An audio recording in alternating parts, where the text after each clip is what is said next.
And we're back. Yay. Is it yay for you? Yeah. It's not that yay for me. Well, I love talking about movies with you and watching movies with you. I love talking about movies that I enjoyed. I mean, this movie was fine. It wasn't like crazy good, crazy bad, you know what I mean? Well, I was surprised when it ended. You seemed like you wanted to talk about it, but as we mentioned in the previous episode, I wasn't quite ready. I was feeling a little sick, which I'm feeling better now.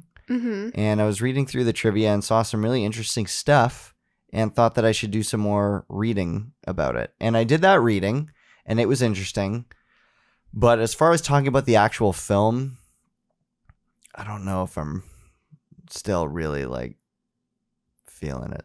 I mean... we'll do it. I'm not putting it off again, yeah. but...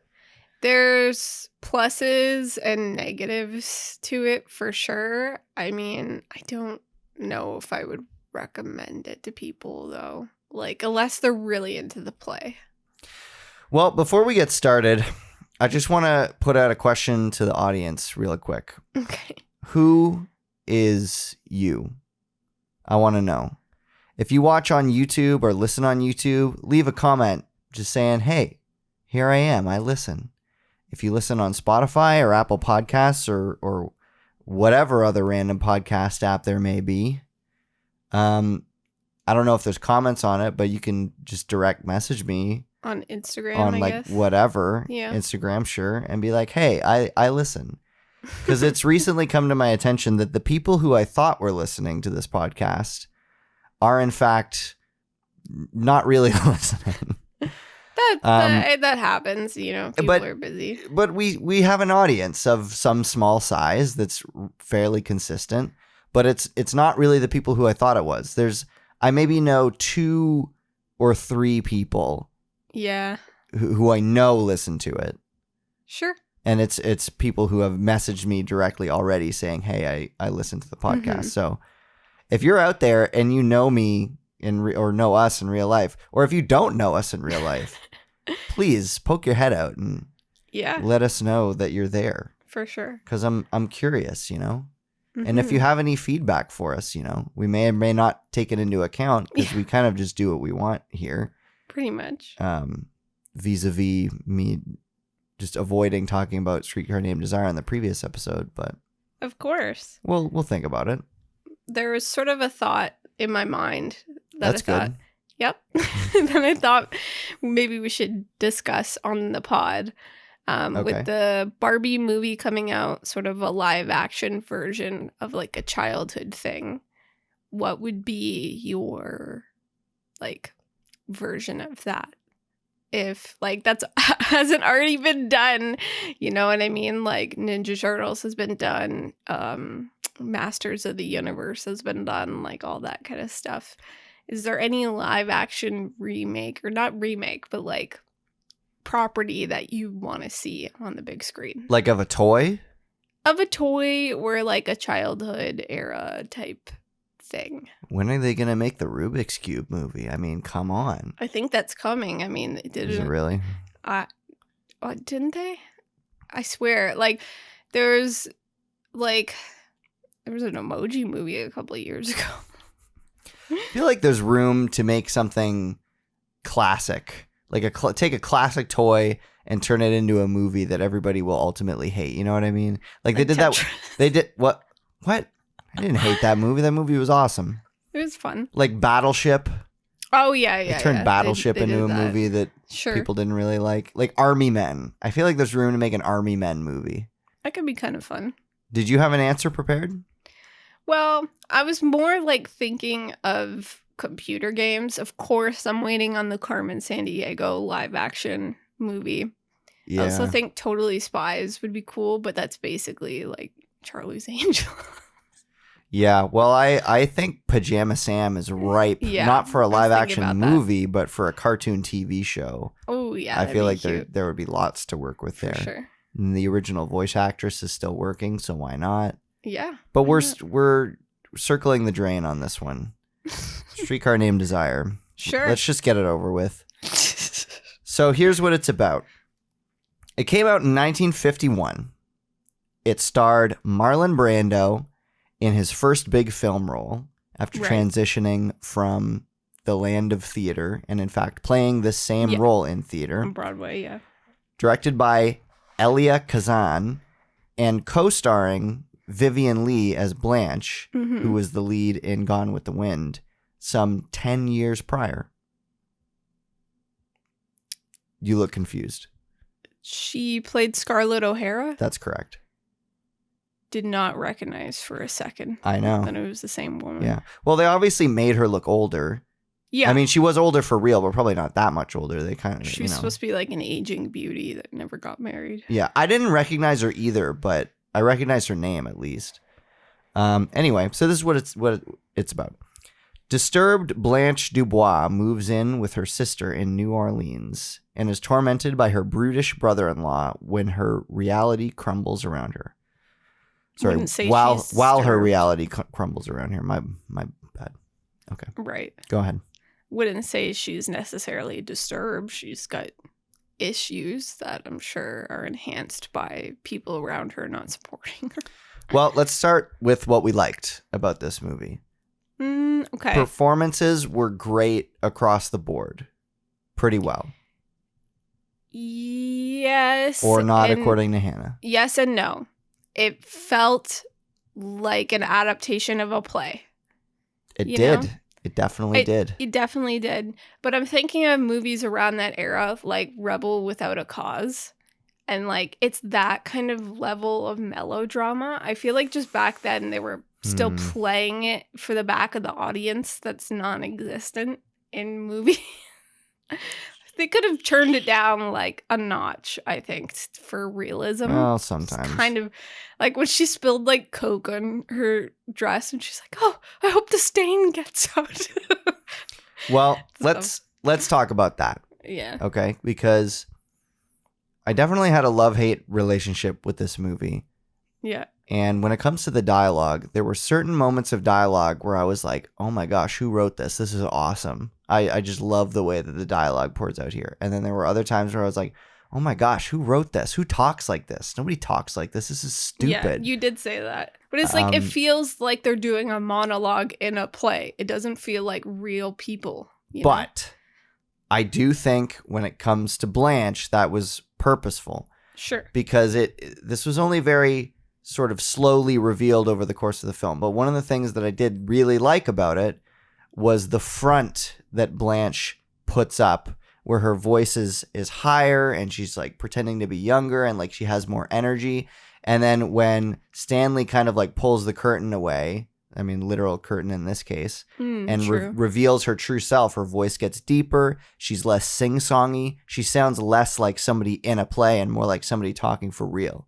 And I thought that was really cool and effective. And I loved every time that happened because it was like the artifice was being pulled away and it felt like a real conversation. Yeah, like all of her stuff is kind of like fancy fake. Like she has like imitation pearls and like fake furs and she's like got like Supposedly. a fake tiara and stuff. I mean, I think it kind of teeters on that edge where it's like, is she making this up or not? But I mean, in the end, right, she like goes off to a hospital. So yeah. So Vivian Leigh's performance was great. Marlon Brando's performance was great. I just have to come out and say it. It was great. It was one of those very like magnetic performances I found. Like Heath Ledger as the Joker, where like your eyes are just drawn to him whenever he's on screen. You know? His character's so unlikable though. Exactly. Well, that was what I was going to talk about next. That's why I said I have to come out right out and say it. Is like, it was a great performance. It was great acting, but man, I just hated Stanley so much. Yeah. And this topic is going to come up in a little bit, but I'll put a warning for the listeners out there that the ending of this movie has to do with the topic of rape. And if that is not something that you're comfortable hearing us talk about, then feel free to skedaddle, and that's totally fine. I barely even really want to talk about it because it's verifiably not awesome, but it's a part of the play. It's a part of the movie. Yeah. We'll just kind of skirt around the subject, I think. But I mean, like, that's kind of what the movie did. Like, I didn't exactly. Yeah. I didn't even fully understand what happened until I read like the Wikipedia page. Okay, so you read the Wikipedia page too. Yeah, a couple weeks ago when we said that we were gonna do the podcast, I didn't reread it. Right. Well, for the audience's sake, basically a big thing about this was it was obviously a transition of a play to film. And through that process, it got censored in various ways, one of which is that the character of Stanley is meant to rape Blanche at the end of the film.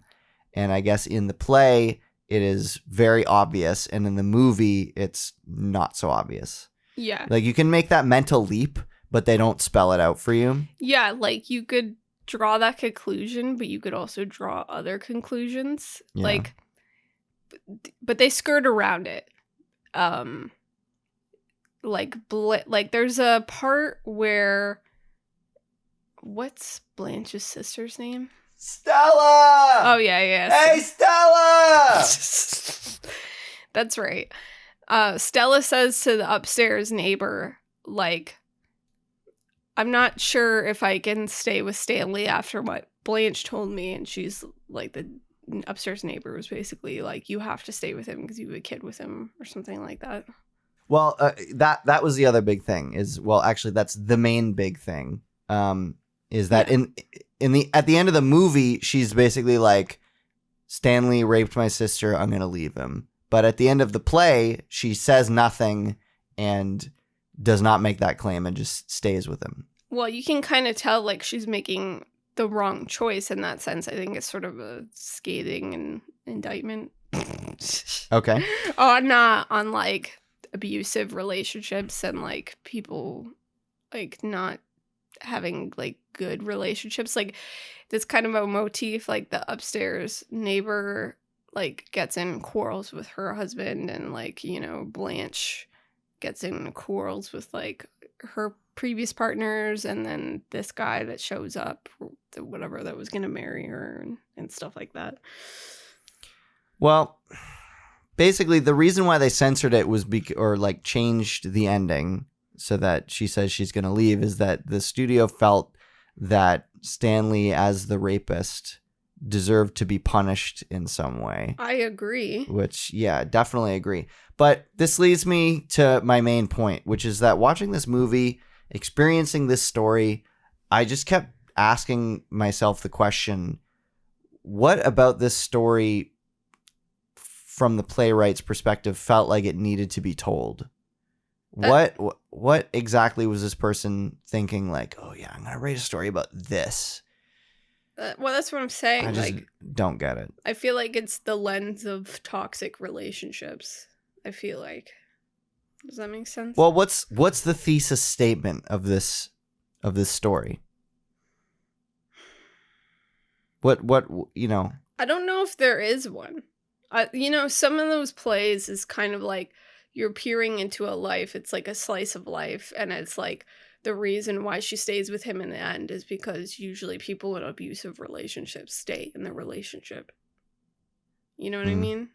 Well, yeah, but I mean, in this case, it was abusive of someone else, which I feel like is a whole other topic. Well, she was abused earlier in the film during the poker game. Well, yeah. And then. But I was making a different point. Yeah. Well, what I came away with was it feels like this is a very early example of what I've called in the past as a feel-bad movie. Sure. And I didn't necessarily know that it was going to be that going into it. And if I had known, I probably would have stayed away from it. Oh, I kind of knew that. I mean, we watched a scene in class. I don't expect you to remember that. What, like 10 years ago? 9 years ago? 10 years ago. I guess. Probably. 8 to 9 years 9 ago. years ago. No, I didn't remember. Yeah. What scene? I think it was probably a scene towards the end of Stanley. Oh, great. Like yelling at Stella. I don't know. Like, I can't call this movie bad. Like, it's kind of a similar situation with Rosemary's Baby. Like, I can't call it bad, but I didn't hardly like it at all. I don't really have a desire to rewatch it. I feel like it's definitely put up on a pedestal. And not as much these days, I don't think. I hesitate to use the phrase overrated because it's just there's a lot of baggage with that term. But I think Marlon Brando's overrated. Oh, well, he's definitely overrated, but I do agree that like there was a certain magnetism to him, like James Dean of that same era. But I think that kind of went to his head, and then he phoned it in a lot of the rest of his career. Yeah. Well, part of what I was reading that made me interested to research it more was that evidently he was the reason why his performance was made such a big deal and why he was such a quick rising star at the time was that he was one of the first people to bring the Stanislavski method of acting and thus like method acting into the mainstream of like really living and embodying the character in the moment. Oh dear. Which like I feel for his co-stars if that's the case, but I mean, I understand getting yourself in a certain mindset to play a character to turn on those emotions, but it's ultimately a job and your co-stars are your coworkers, and it's inappropriate to be treating them in a negative way just because your character is. I don't think. I think, like if you have to go that far, then you're not a good actor, is how I feel. Because like you should be able to pretend that you are a jerk. You shouldn't be a jerk to them in real life. That's going too far. You gotta know where the line is. Yeah. Gotta know when to turn it off and turn it on. Yeah, it's one thing to be like, we're going to have a big scene where we're mad at each other. I'm just not going to talk to you for the morning so I can get in a headspace of being mad at you and like find like that negative energy, but I'm not going to project that on you. That kind of thing. Right. So let's dig a little bit deeper as to why I feel like I didn't like it, because it's got to be more than just it upset me, right? I feel like that's not that fair. Like Rosemary's Baby upset me. Well, but I still gave it gaslighting the whole time. Yeah, it upset me a lot actually, but I still gave it a 4 out of 5 because I felt like the point of it was to upset the viewer and it was effective in what it was trying to do. It was definitely an interesting story and how it was told. Rosemary's Baby. I mean, it was definitely a feel-bad movie though. I had no desire to rewatch that movie. But for this, I just like it wasn't boring per se. First few minutes was. Well, sure. I found a couple parts a little hard to follow, but that wasn't entirely my fault. Yeah. There are certainly some laughable moments of how melodramatic and ridiculous it was. Well, I'm okay with melodrama though. Yeah, I mostly expected of this era. The thing is, I feel like there is kind of realistic-ish movies from this era, so I'm not sure if I can fully write it off. But I mean, around the same era as Rebel Without a Cause, Sunset Boulevard, those are a little more melodramatic. But All About Eve, I feel like, is a little more toned down, and that's around the same time period. So, I don't know. You know what? I'm ready to move on. I feel like it's not fair to our podcast listeners to make them listen to us talk about something that we don't care about, or at least something that I don't care about. Like I don't feel like I'm providing quality content right now. I mean, some movies are a pass, And like I kind of was like, I'm not sure I want to do this for the pod, and you're like, oh, but we got them. Like, I don't even because we had watched like 20 minutes ago. No. Oh, the movie. Watched it because last year we watched like the first 20 minutes of it, and it was kind of a snooze fest. So I'm like, I don't know if I want to go back to that. It definitely got better. It was interesting, but it's certainly not anywhere close to being my favorite movie. I think the lighting was really interesting for that time period. We hadn't seen a lot of that really dramatic lighting. Like there was a really great, like in terms of well lit scenes where Blanche meets Stella at the bowling alley, and they're sitting in like a corner booth, and she's like kind of silhouetted and like lit like a spotlight, and all that kind of stuff was really nice, really pretty. There was definitely some great moments to it. But ultimately, like, I don't know. I think it's definitely a pass. Yeah. Well, okay, I'll rattle off a couple more thoughts, and then we're just talk about something else because I wanna leave this podcast on a good note. Okay, so a couple pieces of trivia here. Evidently, as the film progresses, the set of the Kowalski apartment actually gets smaller to heighten the suggestion of Blanche's increasing claustrophobia. So I got some thoughts about that. Okay. When I first read that piece of trivia like a week or so ago, I was like, whoa, that's cool. I would have never thought to do that. What an interesting technique. Oh man, that's awesome. But then thinking about it more, I was like, was that really effective? I didn't even notice it, honestly. Did that work? No. But here's the thing. I noticed, but I didn't notice in that mentally I was like, oh, the apartment's getting smaller to, emphasize the claustrophobia. Instead, the idea or like the thought that it sparked in my brain was like, hang on, the set that the film is taking place in doesn't feel like the same set from like 30 minutes earlier in the film. Did they switch sets? Because this doesn't all of a sudden doesn't look familiar. Like, are we in the same apartment? That's like a couple of times, like when they were playing poker. Sure. If you recall. Yes. I thought they were in I actually said this out loud. I thought they were in a different house, a different apartment. And you had to remind me that they were still they're playing poker in the same apartment they've been in the whole time. Yeah, because he had said earlier, like, I'm hosting poker tonight. Yeah, but... but... When the scene came up, the set looked different, and so just like physically, I felt like we were in a different spot, and so all of a sudden, I was starting to get confused. So I would actually argue that the idea of making the set smaller as the film went on was not effective because it just made me feel like I was taken out. I think if we didn't have the subtitles on, I would have a really hard time following this movie. Well, I was kind of high as well. For pain relief. Yeah, you had too much of the vape pen, I guess. You alluded to this in the previous episode. Yeah. That's the only reason why I'm bringing it up. Because I think we watched part of it, and then you were really confused. It was what was going on, and I had to explain stuff to you, and then you're like, okay, we have to take a break. I don't think I can follow this. This is not something that I do recreationally. It's just for pain management. Right. Please understand. But yeah, we had to take a break because of that. But I was still following along. Yeah. It just took a lot more mental energy.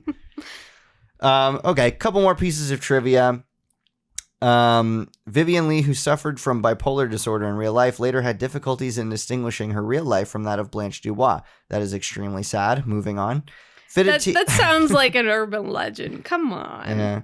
Fitted t-shirts could not be bought at the time, so Marlon Brando's apparel had to be washed several times and then the back stitched up to appear tightly over the actor's chest. Also sounds like an urban legend. Not gonna lie. I mean, yeah, tailoring is a thing. Oh, you're gonna tailor a shirt to fit him really well? Who cares? Just wash it 30 times. Who cares? Whatever. Vivian Leigh was only 36 and had to be made up to look older. I mean, back then, I feel like 36 and not being married, that's ancient. I suppose. Yeah. But it didn't really matter how old she was, really. No. It just mattered that she felt like she was too old. Yeah, like she, was past her prime. Right. Anything else interesting? I mean, kind of, not really. If you want to know more about this film, you can go watch it. You can read the trivia. I'm moving on. You're so bitter. 3 out of 5 at best. Well, I'm excited to watch like the next set of films because we're starting to get into like interesting territory because I love sort of the 50s, 60s, 70s time period. That's kind of some of my favorite like fashions and movies and that kind of thing. So I'm excited to watch those kinds of movies that I haven't seen. I am super pumped to get into the 60s for sure. Yeah. So going back to your original question, a property or like a toy that could be made into a movie. Well, they do anything these days. I would love like a series of movies that are kind of like Tetris movie-esque, but hopefully a little more like, grounded in reality. Just about like, because, you mentioned toys. This is like kind of was marketed as a toy at the time, but just like the Nintendo Entertainment System, Super Nintendo, and just like everything that went into just like the production of those and then the release and the craze around them. Okay. I think if you're going to do a Tetris movie, I mean, why not do one for like every other video game landmark? Like, why not? Yeah. I mean, they did the Mario Brothers movie. No, that's not really what I meant. That's like a fictional movie. Well, with Tetris, there was kind of an interesting story behind it. How it was, if you find patent law fascinating, which some people do, when it comes to video games, sure. Then that is an interesting story to tell.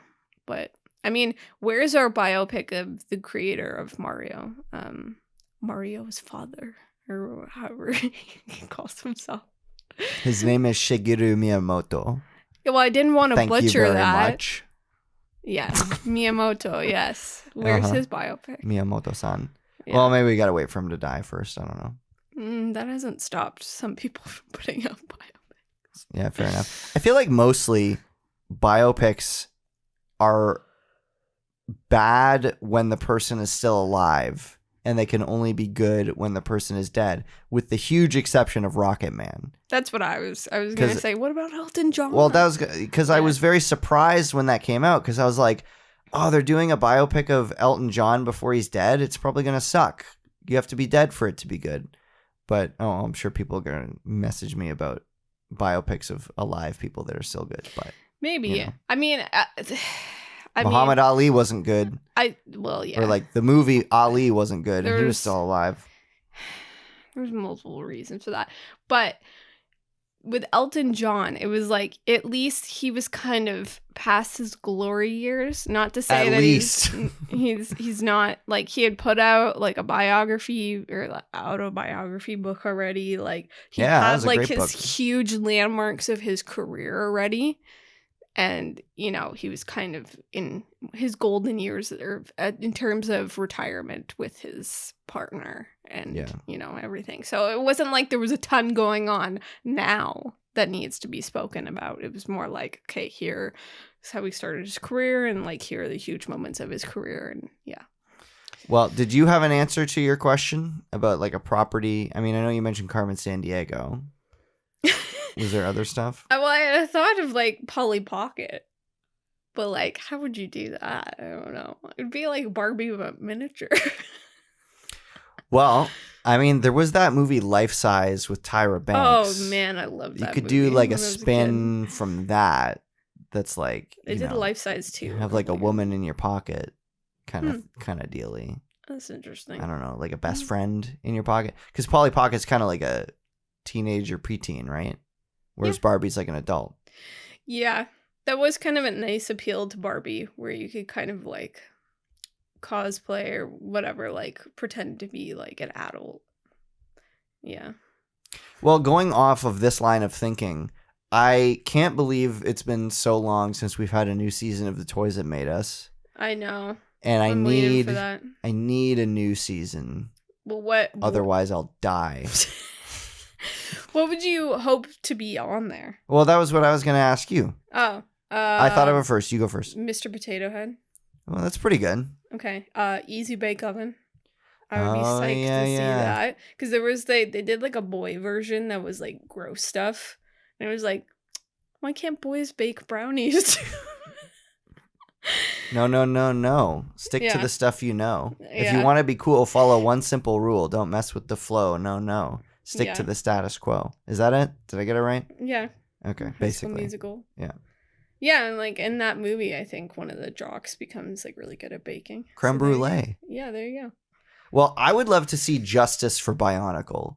Because there was, one of the best episodes of Toys That Made Us, which, by the way, if you don't know what the Toys That Made Us is, it's a documentary series on Netflix about toys and about the unsung heroes of who designed and developed and marketed those toys. Brilliant series. Some people find the narrator annoying. I think he's funny. It's part of the charm. Just go with it. You'll love it. Watch every episode. We've seen every episode multiple times. Yeah, it's the best. Many, honestly. But there was an episode on Lego, which was awesome. Yeah. And they mention at one point late in the episode that Bionicle brought them back from near bankruptcy. But in the context of that episode, Bionicle is like such a footnote. Yeah. And they explain it in such a weird way that me, as a hardcore Bionicle fan when I was a kid, found like they were oversimplifying it, glossing over it. Sure. And when they brought it up, they were like, yeah, they introduced Bionicle. And then Bionicle came out in like 2000, 2001. Yeah. But when they brought up the topic, like, oh, then came Bionicle. In the episode, they played a Bionicle commercial from, I want to say, like 2015. Oh, yeah. And I was like, that's not right. That's not right at all. Maybe they couldn't get the rights to All American Rejects. Well, that wasn't until like 2005, 2006. Sure. But that is an excellent commercial. Oh, I know. I just want to put that out there. So I would really love a ground up documentary. I think there's some on YouTube, actually. It was a 40-minute episode, and it was like, Lego's been around a long time. It's like 150 years of history. That's a lot to cover in that short of time. So yeah. Well, but my point was, like, I really wanted to see what went into the creation of Bionicle, because I was huge into Bionicle when I was a kid, and I read the novels about like the backstory, and I had like the Bionicle encyclopedia, and I just like I still have them all. I sold all my Lego sets, my Lego Indiana Jones, my Lego Star Wars. I sold those, but I still have my Bionicles, as my dad used to call them, my dinky toys. That's something different. Because I never told you that, but that's Hot Wheels. Those are dinky toys. I know he was using an equivalent. Like when he was a kid, his Hot Wheels were his dinky toys, and now my equivalent was Bionicles. Sure. But man, I want to see justice for Bionicle, because it's a very interesting property, and it's too bad that they don't make it anymore. But they don't. No, they stopped. Huh. Yeah. Didn't know that. But like the first couple of years of Bionicle was really interesting. Like they had books, they had movies. Yeah, they were really pushing all about the Toa, finding the power of the masks and all that, and like I just ate it all up. I mean, they could do like a part 2, because there's been so many Lego video games and stuff. Yeah. It sounds kind of crazy, but I would love to see more toys and stuff that I don't care about, because sometimes that makes the best episodes, because you don't know the history, and it's really fascinating. Like there was a really great episode about Star Trek toys, and one of my all-time faves is He-Man, and like all-time favorite episodes. Yes, you're saying. I didn't watch He-Man growing up. I never had any of the toys, but like there's just something about that story that was so funny. I mean, there was a lot of, they're just all great. Like the My Little Pony episode had me howling. Galloping off the shelves. There's just so many memeable moments. Well, that's the brilliance of the toys that made us, is that it got us to care about stuff that we didn't care about. Because like when I was first watching it, I was like, He-Man? Never played with He-Man. Never watched He-Man. I don't care about He-Man. Yeah, exactly. And then by the end of the episode, I was like, bong, it's dynamite. That if you gotta watch one episode, watch that one. Definitely. The He-Man episode's great. The G.I. Joe episode is great. Yeah. That one's really, I like that one a lot, because they go into the origins of the action figure, basically. That's true. Because it was one of the first. I mean, even wrestling toys. Like, that was so interesting to hear about, like, all that kind of iterations. Wrestling, and then Star Wars. Like, even if you're not a Star Wars fan, it's still interesting, because, like, you go into a toy store or, like, a toy aisle, and you see, like, 5-inch toys, 7-inch toys, 3.5-inch toys, and it's like, where does that scale come from? And, well, as it turns out, it came from a guy in an office being asked how big he wanted the toys to be, and he said, they're going to be this big, and he held out his thumb and his forefinger, and then a guy took out a tape measure and measured the distance, and it was like 3.5 inches, and he was like, all right, that's how big it's going to be. Right, and then they made it bigger from there to compete, like with wrestling toys, they made it bigger to be more like life size and stuff. Yeah, it's just, it's fun on a bun all around. Yeah. And unfortunately, I think the reason why we haven't been getting new seasons of the Toys That Made Us is because they did a spinoff called The Movies That Made Us. Yeah, there's some good episodes of that. And that has been much more popular, because I think more people, especially people browsing on Netflix, care about the making of movies more about the making of toys. It's unfortunate. The issue is a lot of those stories have been told already. Yeah. You know, like It's we more watched. accessible. They did an episode on the making of Back to the Future, and we were kind of like, Yeah. we know all this already. Yeah. Because we're both such big Back to the Future fans. And I had like all the special features and stuff. Exactly. We'd watched those years ago. Stories like Pretty Woman is interesting to hear stuff that we didn't know, but like and you know, it's less so unsung heroes, you know, like big directors like John Landis and Robert Zemeckis, big stars like Julia Roberts and Sigourney Weaver in the Aliens episode. Like these are all people who have had their stories told already. I suppose. Well, there was interesting moments to that. Like I think Julia Roberts first. Yeah. I'm saying I love the movies that made us. Yeah.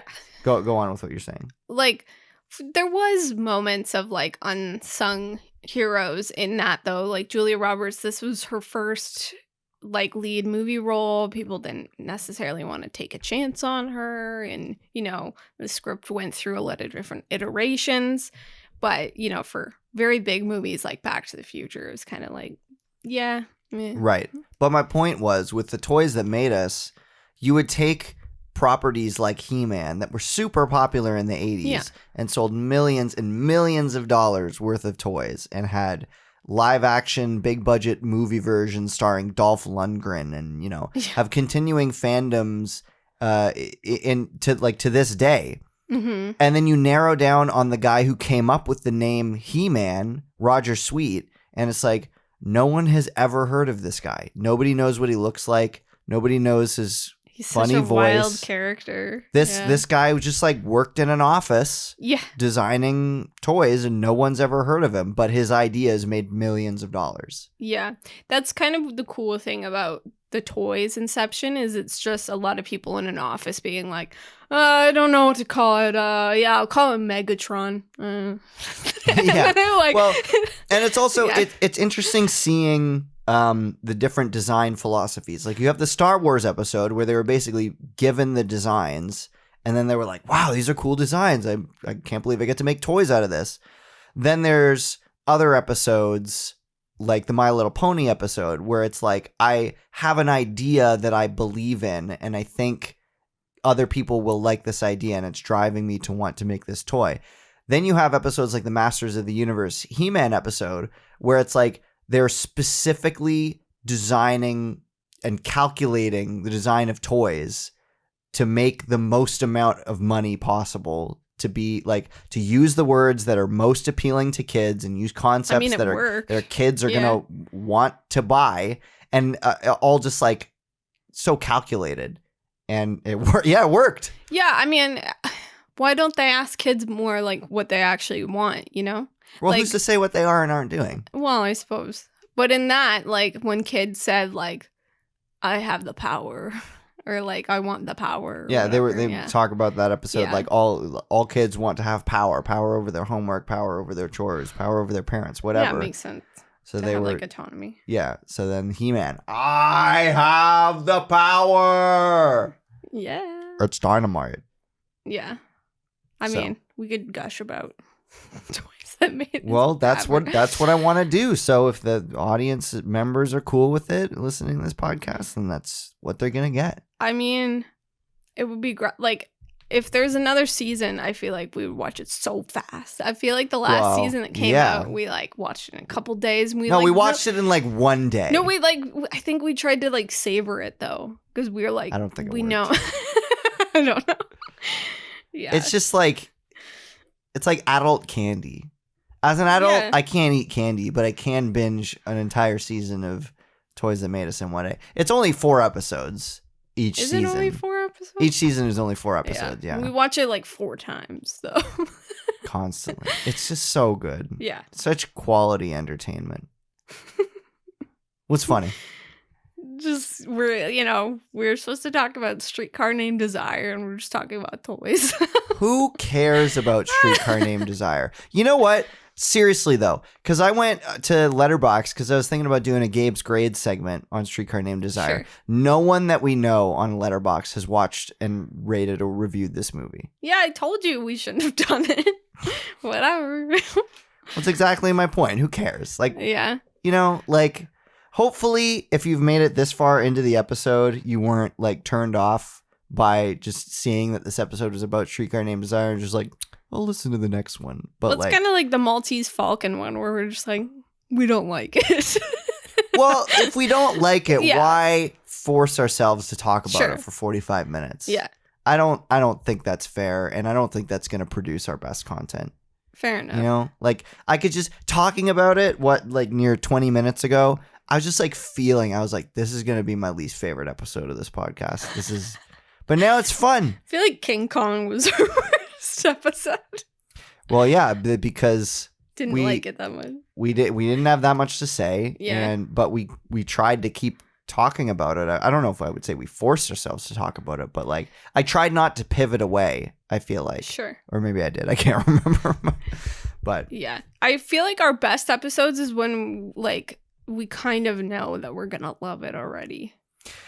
well, I've been listening as I've been editing the past couple of days. I've been listening to previous episodes of ours, which, you know, I'm glad to hear that they're entertaining enough that I can actually like listen to them and be entertained. But I was listening to our Bicycle Thieves episode, and that movie I loved, and it really reflected in the episode that just like how happy I was Yeah. to be talking about it. Yeah. And the 400 blows, that movie kicks. You know what? We're getting a little too meta right now. This is just like we're talking about how Like- good previous episodes of our own podcast were. Because I feel like those choices were motivated by like, oh, I really want to watch this movie. Not, oh, Yeah. I think that we should watch this movie because it's supposed to be good. You know what I mean? I guess. Yeah. Well, I guess to wrap up the discussion, any desire to watch other Marlon Brando movies, such as On the Waterfront or The Wild One, eventually we're going to be getting to The Godfather and Which we've seen. Just we haven't the seen first second one we've Yeah. seen, not the second one. And there's another movie on the list that has Marlon Brando in it, but I don't know if you know that he's in it, so I don't want to spoil it for you. I don't think so. Right on. Cool dude. Gnarly. So, question mark? Question mark what? Do you have the desire to watch more Marlon Brando movies? No. I mean, I'm not going to rule it out, but I'm not going to be like, oh, yeah, this guy's my favorite actor. well, no. But arguably, he was the best part of this movie, even though his character sucked. I found Blanche entertaining. She was entertaining, but she wasn't the best part. No, I think that Stanley was a good foil to her. They had good energy playing off of each other. What? I'm holding myself back from saying aluminum foil. You never heard the term foil before? No, I have. I just once I thought of the thought, I couldn't not think it. I apologize. Well, do you remember the character in Veronica Mars? You're gonna have to be more specific. There is a character in Veronica Mars that is like a TA, and he's supposed to be a foil to Veronica. So his and last his name name is was Foil, Foil? and his first name is Tim, like Tin Foil. Tim Foil. I'm banging my head against the microphone. Stop. This is my podcast. I can do what I want. It's your You're podcast crazy. too. If you want to bang your head against the microphone, you can. I upgraded your Your microphone extender from the Yeah. last episode. So What I do you don't think? do my signature move of crashing it. Well, do you want to tell the Sorry. audience what it used to be It used to be like a salad bowl turned over. and what is it now? Now it's a sugar canister. Because I'm full of sugar. That's right. All right. I think we did it. Yeah, we're just running at the mouth. Golf clap to us. Woo! Yeah. As Karl Powarski would say, I gotta go to bed. Well, it's almost 1 a.m. at this point. Yeah. We were started gonna- at like midnight. We were gonna record this earlier, but you had work to do, and I had Metal Gear Solid 2 to play. Yeah. So both important things. Sure. Yeah. Not quite equally as important, but Yeah. you know. Well, and I got Fight Club to read, so gotta get back to that. All right. Well, thanks for enduring this weird episode of the podcast. Next on the list is probably The Thing. Oh yeah. the original version. Sure. It's actually called The Thing from Another World. The John Carpenter version is called The Thing. Right. The original is called Thing from Another World. I'm excited to talk about it. I mean, we haven't watched it yet, but I'm excited to talk about it if only to talk about how much I love the John Carpenter version. Right. I'm generally a fan of John Carpenter. I thought Halloween was pretty good considering the budget and limitations they had. And I just added They Live to our list, which is also directed by John Carpenter. I want to say that the Elm Street series is John Carpenter. Is that correct? That's Wes Craven. Yeah. Well, Wes Craven is another spooky guy. Anyway, so look out for that episode on The Thing from Another World. Yeah. I'm sure it's probably not going to be as good as the John Carpenter version, but I'm going to go in with tempered expectations that, it's going to be its own thing. Yeah. I mean, some people always say, like, that the original is better. This might be one of the few instances where that's not the case, but we'll see. Looking forward to it. Yeah. All right. See you then. All right. Bye. Bye.